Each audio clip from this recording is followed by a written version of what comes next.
In this video, I'm going to teach you how to sync samples in FL Studio. It's a very easy process, so make sure to follow along. In this video, I'm going to showcase what I believe is the easiest way to properly synchronize samples. This involves making sure that they play in the time with your project sample. So a breakdown for this. Make sure that read sample tempo information is enabled. You can find this under the advanced settings.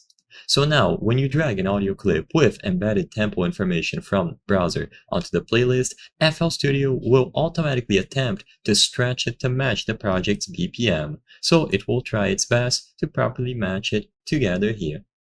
Now, what you can do if you notice some sort of inconsistency or you would like to double check this is to expand the settings for a specific sample that you have, and in here under sample you will find fit to tempo. So choose this option, and now you will have the options to type in the BPM or use the option to automatically detect. So as you can see, they will tell you select the tempo range in BPM this sample is most likely to be in, or choose to keep the tempo this sample is currently assigned to.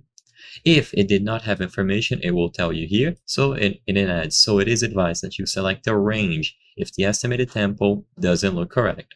If you simply wish to synchronize this sample with the project, select the project sample. So follow this accordingly, choose the project's tempo, and you will be able to get this done. You can also use the sampler channel by opening it here.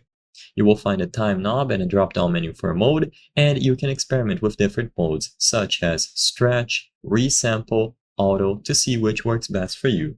But using fit to tempo should be enough to get this process done regardless of the sample that you loaded. I hope I was able to help you on how to sync samples in FL Studio. If this video helped you, please be sure to leave a like and subscribe for more very easy tips. Thank you for watching.